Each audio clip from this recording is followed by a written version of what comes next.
पिछली क्लासेस में हमने डिस्कस किए हैं टाइप ऑफ एजेंट्स। तो सबसे पहले हमारे पास सिंपल रिफ्लेक्स एजेंट था, उसके बाद हमारे पास मॉडल बेस्ड रिफ्लेक्स एजेंट था, उसके बाद गोल बेस्ड एजेंट था और उसके बाद हमने यूटिलिटी बेस्ड एजेंट्स को डिस्कस किया। ठीक है, तो ये बेसिकली 4 बेसिक टाइप्स हैं। अब हमारे पास एक और टाइप है, टाइप नहीं कह सकते बल्कि वो आप कह दें इन्हीं की एडवांस फॉर्म है। तो अब हमारे पास एजेंट नेक्स्ट जो है वो उसको कहते हैं लर्निंग एजेंट्स। ठीक है, तो ये लर्निंग एजेंट हैं क्या? ये बेसिकली हम स्टडी कर चुके हैं सारी चीज़ें पहले, तो अभी उनको दोबारा से डिस्कस करते हैं और देखते हैं कि ये कैसे रिलेट करती हैं लर्निंग एजेंट के साथ। The essential component of autonomy, the agent is capable of learning from experience. तो हमने डिस्कस किया था कि कोई भी एजेंट जो है वो खुद मुख्तार तभी होगा, कब तभी ऑटोनमस होगा जब वो अपने एक्सपीरियंस से लर्न करेगा। ठीक है, it has the capability of automatic information acquisition and integration into the system. तो ये जो लर्निंग एजेंट है उसकी एक और बात ये है कि वो खुद से इंफॉर्मेशन को एक्वायर करता है और उसको अपने सिस्टम में इंटीग्रेट करता है। Any agent design and expected to be successful in an uncertain environment is considered to be a learning agent। तो ऐसा एजेंट तैयार किया जाए तैयार किया गया जो अनसर्टन एनवायरनमेंट के ऊपर सक्सेसफुल हो, उसको लर्निंग एजेंट कहते हैं। ठीक है, तो मैंने पहले आपको बताया हुआ है कि बेसिकली एजेंट स्ट्रक्चर या एजेंट्स बेसिकली सॉल्यूशन है फॉर द टास्क एनवायरनमेंट। तो जिस तरह की हमारे पास एनवायरनमेंट होती है उसी तरह के हम सॉल्यूशन तैयार करते हैं, उसी तरह के एजेंट तैयार करते हैं। ठीक है, तो अगर हमारे पास अनसर्टन एनवायरनमेंट है तो उस एनवायरनमेंट में सबसे जो बेस्ट हमारे पास लर्निंग एजेंट रहेगा वो रहेगा लर्निंग एजेंट। ठीक है जी, तो इसके 4 कंपोनेंट्स है बेसिकली लर्निंग एजेंट के। तो first component is known as learning element. तो ये जो लर्निंग एलिमेंट है रिस्पॉन्सिबल फॉर मेकिंग इम्प्रूवमेंट्स। के बाद हमारे पास है performance element. Performance element responsible for selecting external action. It is what we considered as agent so far. ठीक है, तो इस जो कंपोनेंट है उसको आप गौर से एक दफा फिर पढ़ लें। responsible for selecting external actions. It is what we considered as agent so far। तो ये जो अभी तक बेटा हमने 4 टाइप्स पढ़ी हुई है ना, सिंपल रिफ्लेक्स, मॉडल बेस, गोल बेस, यूटिलिटी बेस। तो वो जो 4 टाइप्स हैं तो अब वो एज ए कंपोनेंट के तौर पे इस्तेमाल होंगी लर्निंग एजेंट के अंदर, और इस कंपोनेंट का नाम है परफॉर्मेंस एलिमेंट। ठीक है, तो इस परफॉर्मेंस एलिमेंट के अंदर ये हो सकता है कि हम सिंपल रिफ्लेक्स एजेंट का इस्तेमाल कर रहे हो, ये हो सकता है कि हम उसके अंदर मॉडल बेस को इस्तेमाल कर रहे हो, या ये हो सकता है इसके अंदर हम गोल बेस को इस्तेमाल कर रहे हो, या ये हो सकता है कि इसके अंदर हम यूटिलिटी बेस को इस्तेमाल कर रहे हैं। तो ये परफॉर्मेंस एलिमेंट बेसिकली वो 4 काइंड ऑफ एजेंट्स को रिप्रेजेंट कर रहा है। ठीक है, तो उनमें से चारों में से कोई एक होगा जिसको यहाँ पे हम एज ए कंपोनेंट के तौर पे इस्तेमाल कर रहे हैं, और इसका नाम हमने क्या रखा हुआ है, performance element. And the next component is critic, how well is the agent is doing with respect to a fixed performance standard। कि हमारा एजेंट एक स्टैंडर्ड के हिसाब से कैसा परफॉर्म कर रहा है। ठीक है, तो ये क्रिटिक है। उसके बाद लास्टली हमारे पास कंपोनेंट है which is known as problem generator, allow the agent to explore. तो ये हमारे एजेंट को क्या करता है, अलाउ करता है कि वो एक्सप्लोर कर सके। तो मुझे आपको बताया मैंने कि जो लर्निंग एजेंट है वो क्या है, एक्सप्लोर कर सकते हैं। इसी तरीके से हमने रैशनल एजेंट के मतलब की शुरू में पढ़ा था कि वो एक्सप्लोर कर सकते हैं एनवायरनमेंट को। ठीक है, ये एक्सप्लोरेशन का प्रोसेस है, ये जरूरी नहीं है कि ऑप्टिमल हो, लेकिन जो एक्सप्लोरेशन है that will help further in agent actions. ठीक है, तो ये आगे हेल्पफुल होगी। उसके बाद हमारे पास बेटा एजेंट की डायग्राम है, उसकी आर्किटेक्चर है। तो आप देख सकते हैं कि एजेंट की बॉडी है और इन्वायरमेंट है। इन्वायरमेंट से वो सेंसर्स के थ्रू क्या करता है जी, सेंसर्स के थ्रू परसीव करता है। और फिर देखें उसके नीचे बिल्कुल परफॉर्मेंस एलिमेंट है। तो ये परफॉर्मेंस एलिमेंट बेसिकली वो पूरे का पूरा एजेंट है। सिंपल फ्लेक्स एजेंट है, यूटिलिटी बेस्ड एजेंट है, मॉडल बेस्ड एजेंट है या गोल बेस्ड है, कोई चारों में से कोई एक है जिसका पूरे का पूरा नाम आप परफॉर्मेंस एलिमेंट है। और उससे नीचे एक्चुएटर्स के थ्रू वो एनवायरनमेंट के ऊपर काम परफॉर्म करता है। ठीक है।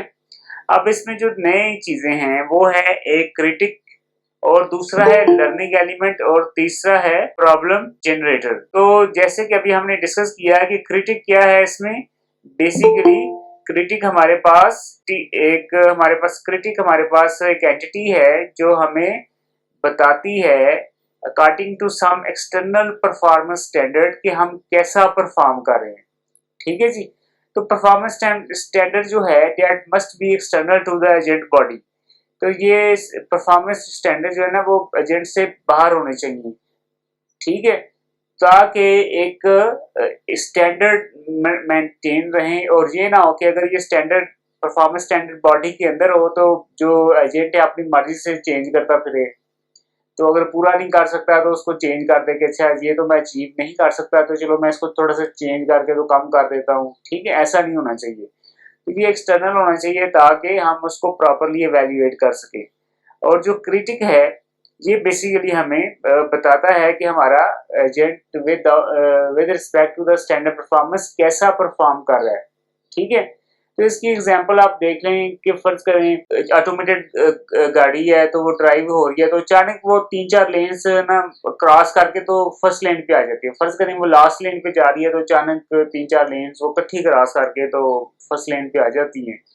तो क्या होता है कि अचानक जो सिस्टम है वो ऑब्जर्व करता है कि जो पिछले ड्राइवर हैं खास तौर पे, तो वो कोई अच्छा उनका रिस्पांस नहीं है। तो वो उनका जो पिछले ड्राइवर्स हैं वो बड़े अच्छा परफॉर्म अच्छी तरीके से वो इस एक्शन को एक्सेप्ट नहीं कर रहे या एडमायर नहीं कर रहे। तो आपने भी अक्सर देखा होगा कि अगर आप अचानक कट ले लें बगैर कोई भी इंडिकेशन दिए हुए है, इंडिकेशन दे भी लेकिन आप अचानक काफी ज्यादा एक साइड से सड़क की एक साइड से दूसरी साइड पे अचानक काफी तेजी से मुड़े, तो खास तौर पे जो पीछे आने वाले लोग हैं वो बड़े डिस्टर्ब होते हैं।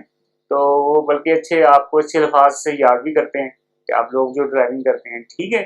तो उससे जो अच्छे अल्फाज से आपको याद कर रहे होते हैं तो इसका वाज़ेह मतलब होता है कि आपका जो एक्शन है वो ठीक नहीं था। ठीक है।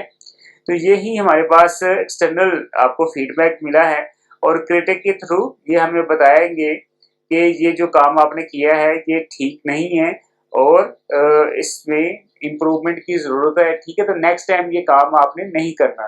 ठीक है। तो ये फीडबैक मिलेगा क्रिटिक के थ्रू, और ये जो फीडबैक मिलेगा ये किस एलिमेंट को मिलेगा, ये लर्निंग एलिमेंट को मिलेगा, और वो नया रूल यहाँ पे इम्प्लीमेंट कर देगा या मॉडिफाई कर देगा। ठीक है, कि आपने ये हरकत दोबारा नहीं करनी है। ठीक है। तो इसी तरीके से ये फीडबैक जो मिलता रहेगा बाहर से, उसके हिसाब से हमारा लर्निंग एलिमेंट है वो रूल्स को अपडेट करता रहेगा, और ये जो अपडेटेड रूल्स हैं ये परफॉर्मेंस एलिमेंट को ट्रांसफर होते रहेंगे ताकि वो एक्शन के सिलेक्शन के वक्त उनका ख्याल रखे। ठीक है जी। अब इसमें जो क्रिटिक है इस अगर हमारे पास यूटिलिटी बेस्ड एजेंट है तो क्रिटिक का रोल क्या हो सकता है फर्दर, कि लाइक अगर आप किसी ऑटोमेटेड टैक्सी पे सफर किया है तो अगर आप उस यूज करने के बाद उसको टिप देते हैं तो इसका मतलब ये है कि आपको वो सफर जो था बड़ा अच्छा रहा, तो इसलिए आपने खुश होकर उसको कुछ ना कुछ दे दिया। ठीक है। और अगर जाते हुए आप उस टैक्सी को टिप नहीं दे के जाते तो इसका मतलब ये हुआ कि वो जो राइड थी वो इतनी अच्छी नहीं थी, और फिर जो एजेंट है उसको वो देखेगा कि जो मेरी राइड में क्या प्रॉब्लम थी, सेफ नहीं थी, रैश ड्राइविंग थी, तो वो नेक्स्ट टाइम इस चीज को अवॉइड करेगा करने के लिए। ठीक है जी। तो ये पॉसिबल हमारे पास फीडबैक है जो हमें मिलेंगे to implement the new rules and then base on those rules जो हमारे एजेंट हैं वो एक्शन परफॉर्म करते हैं। ठीक है। और बेटा लास्टली हमारे पास है प्रॉब्लम जनरेटर। तो ये हमारे पास ऐसा कंपोनेंट है जो क्या करता है, एक्सप्लोरेशन में मदद देता है। ठीक है, ताकि बावक्त जरूरत वो अपने लिए बेहतर काम कर सके जब उसको जरूरत पड़े। ठीक है। गल्लेओ वो पिसा जो है उसके ऊपर खड़ा हुआ, मीनार के ऊपर, पिसा मीनार के ऊपर खड़ा हुआ, ऊपर से पत्थर फेंक रहा था। तो वो पत्थर फेंकने का मतलब ये नहीं था कि वो किसी का सर फाड़ दे नीचे, बल्कि वो उस पत्थर फेंक रहा था और ये चेक करने की कोशिश कर रहा था कि ये जो पत्थर है उसकी क्या डायनामिक्स है नीचे जाने के, ताकि वो अपने नए नॉलेज को एक्सप्लोर कर सके। ठीक है जी। तो ऐसे ही जैसे आप मैं एग्जाम्पल देता हूँ कि आप यूनिवर्सिटी में आए हैं तो आप क्या करते हैं, फर्स्ट अगर नए हैं बिल्कुल, आप यूनिवर्सिटी में आए हैं तो आप एक्सप्लोर करते हैं। ये नेचुरल एक टेंडेंसी है, ह्यूमन नेचर में है ये कि आप एक्सप्लोर करते हैं। अच्छा, तो आप आते हैं तो कहते हैं अच्छा चलो यार लाइब्रेरी का चक्कर लगा लें, ताकि जब जरूरत पड़े तो हमें पता हो कि लाइब्रेरी कहाँ पे है। तो अभी आपको जरूरत नहीं है, लेकिन जब पड़ेगी तो आप उसको ढूंढना ना पड़े, उस वक्त आप फौरन वहां पे पहुंच जाओ। कैंटीन का आपको नहीं पता है तो आप देखते हो अच्छा यार देखे कैंटीन कहाँ पे है, पहले एक्सप्लोर कर लें उसको। ठीक है। आल्दो कि आपने वहां से कोई चीज परचेज नहीं की है, कुछ परचेज नहीं किया है, लेकिन फिर भी आप कहते हैं चलो एक्सप्लोर करते हैं। ऐसे ही आप वॉशरूम वगैरह या कुछ और चीजें जैसे प्रेयर रूम जो है उसको आप सर्च करते हैं। ठीक है, ताकि जब आपको इन चीजों की जरूरत पड़े तो आपको फौरन आप जो है वो ऑप्टिमल डिसीजन कर सकें जो कि आपके लिए हेल्पफुल हो। ठीक है। तो ये भी एक अहम पार्ट है हमारा लर्निंग एजेंट का। ठीक है। तो ये बेटा हमारे पास है बेसिकली लर्निंग एजेंट और ये उसके कंपोनेंट्स हैं। ठीक है जी। तो ये लर्निंग एजेंट है, ये क्या कर सकते हैं हम इसको, लर्निंग एजेंट जो है वो बेसिकली हम कन्वर्ट कर सकते हैं अपने जो फोर हमने पढ़े हैं अभी, four different kind of agents जो हमने स्टडी किए हैं। तो उन चारों को हम लर्निंग एजेंट में कन्वर्ट कर सकते हैं। वो चारों के चारों लर्निंग एजेंट में कन्वर्ट हो सकते हैं। तो अब जो लर्निंग एजेंट है इसको हम समराइज करते हैं as a process of modification of each component of the agent to bring the components into the closer agreement with the available feedback information, thereby improving the overall performance of the agent। ठीक है जी। तो ये क्या करते हैं basically कि ये हमारे पास जो कंपोनेंट्स हैं, जो एग्जिस्टिंग एजेंट के कंपोनेंट हैं उसको मॉडिफाई करते हैं ताकि वो फीडबैक के मुताबिक हो जाए, ताकि जो वो फीडबैक उसको मिल रहा है उसके मुताबिक अपने आप को डाल लें। और उसका बेनिफिट ये होगा कि हमारे एजेंट की जो परफॉर्मेंस है वो बेहतर हो जाएगी। ठीक है, इम्प्रूव हो जाएगी। तो ये बेटा हमारे पास है जी, हमने स्टडी कर दिया लर्निंग एजेंट। ठीक है। रिप्रेजेंटेशन ऑफ दिस एजेंट है, तो basically we have three kind of representation agent. Representation में हमारे पास सबसे पहले है एटॉमिक रिप्रेजेंटेशन, उसके बाद हमारे पास जो नेक्स्ट है वो है फैक्टर्ड रिप्रेजेंटेशन और जो थर्ड है वो है स्ट्रक्चर्ड रिप्रेजेंटेशन। तो एटॉमिक रिप्रेजेंटेशन में हम क्या करते हैं, जब हम एजेंट को देखेंगे तो जो नेक्स्ट चैप्टर नंबर 3 भी आ रहा है उसके अंदर भी हम जो बेसिकली रिप्रेजेंटेशन इस्तेमाल करेंगे वो यही है एटॉमिक रिप्रेजेंटेशन। ठीक है। तो ये अभी हम बात करें इम्प्लीमेंटेशन की, जब हम एजेंट को इम्प्लीमेंट करेंगे तो उसको कैसे ऑर्गेनाइजेशन उसकी कैसे होगी। तो जो पहली रिप्रेजेंटेशन है इसको कहते हैं atomic representation. Each state of the world is black box that has no internal structure, finding a driving route, each state is a city. ठीक है।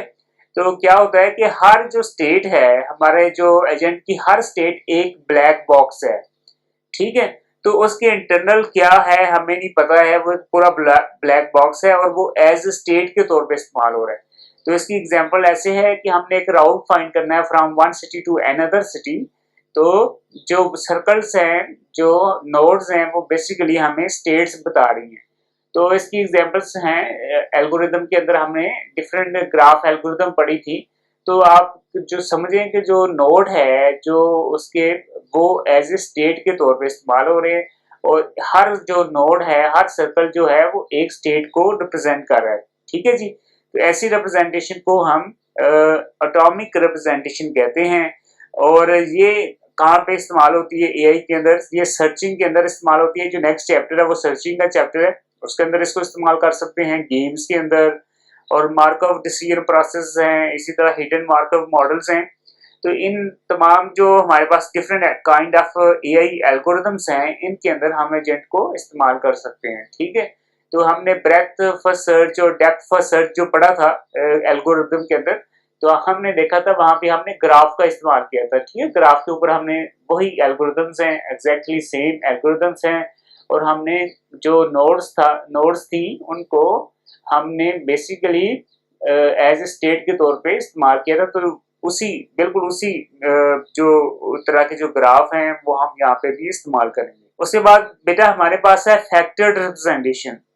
तो फैक्टर्ड रिप्रेजेंटेशन में क्या होता है कि हमारे पास ब्लैक बॉक्स नहीं होता, एक नोड नहीं होता, बल्कि हम क्या करते हैं, हम डिफरेंट वैल्यूज को, एट्रीब्यूट वैल्यूज को अपने पास क्या कर लेते हैं, सेव कर लेते हैं या एक्सप्लोर करते हैं। ठीक है जी। तो एट्रीब्यूट वैल्यूज पॉसिबली क्या हो सकती हैं?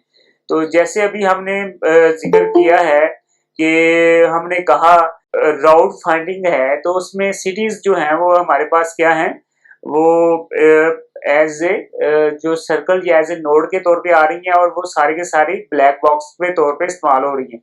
तो अब जो दूसरी रिप्रेजेंटेशन है which is known as factored representation, इसमें हम क्या करते हैं, एट्रीब्यूट्स का इस्तेमाल करते हैं। Multiple attributes are used to represent some state.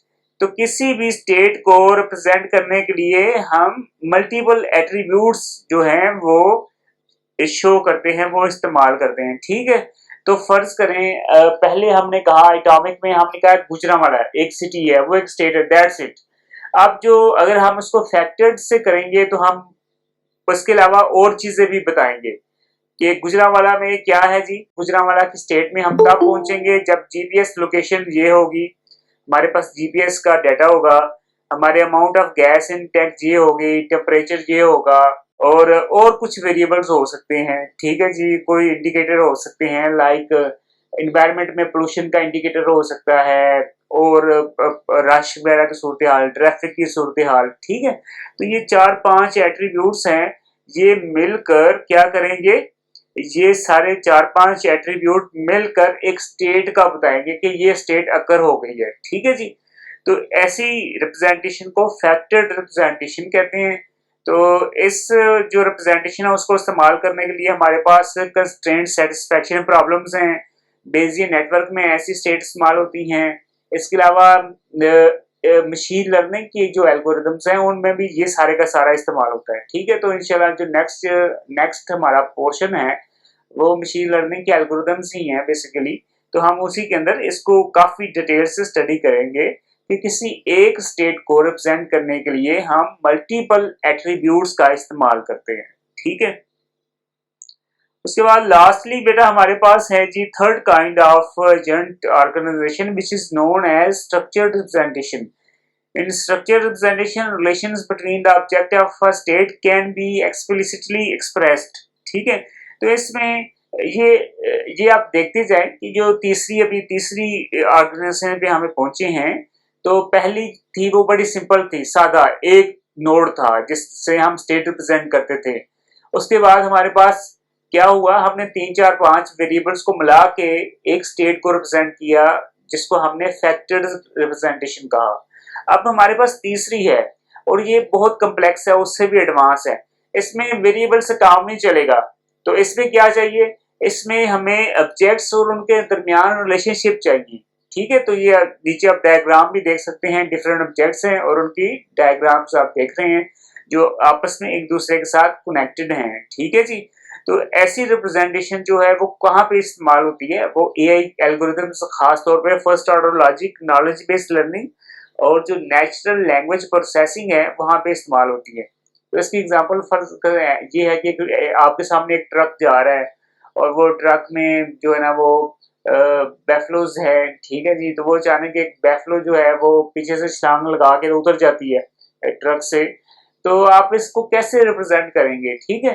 तो क्या आप ये लिखेंगे, अगर आप फैक्टर से लिखेंगे तो कि हम उसमें कहेंगे कि एक जो बफलो है वो ट्रक के अंदर उसने छलांग लगाई, तो उसको उसको हम यस या नो के फॉर्म में लिखेंगे, या सिंपली आप क्या करेंगे, ट्रक और बैफलो का एक रिलेशनशिप तैयार करेंगे जो कि जिसको हैंडल करना आपके लिए आसान होगा, ठीक है। तो ऐसे ही हमारा नेचुरल लैंग्वेज प्रोसेसिंग के अंदर ये सारा का सारा होता है।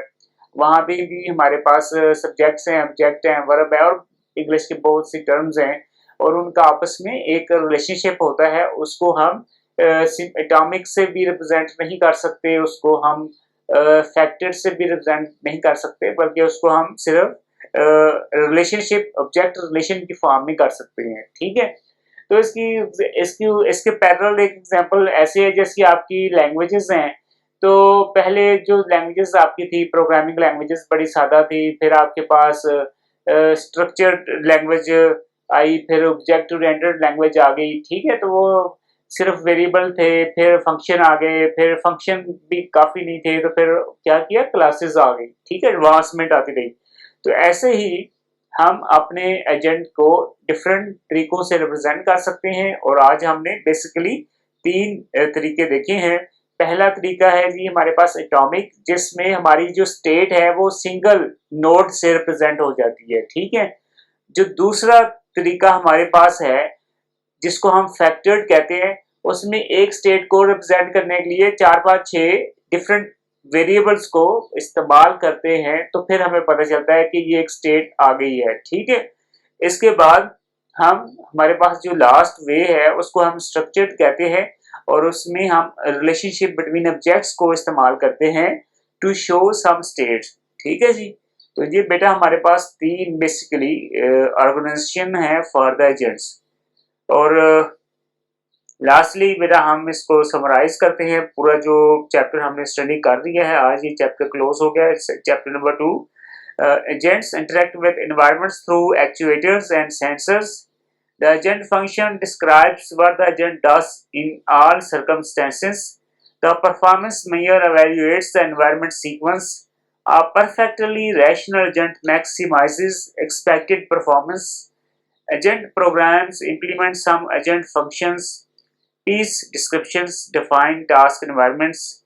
Environments are categorized along with several dimensions: observable, deterministic, episodic, static, discrete, single agent. Several basic agent architecture exist, जो हमने 4 बेसिकली पढ़े हैं। First one is reflex agent है, दूसरा रिफ्लेक्स विद स्टेट, इसको मॉडल बेस भी कहते हैं। उसके बाद हमारे पास गोल बेस है, और लास्टली हमारे पास यूटिलिटी बेस है। और बाद में हमने जो आज 2 टॉपिक पढ़े हैं, लर्निंग ऑब्जेक्ट, हम अपने इन्हीं चारों टाइप के एजेंट को लर्निंग एजेंट में कन्वर्ट कर सकते हैं।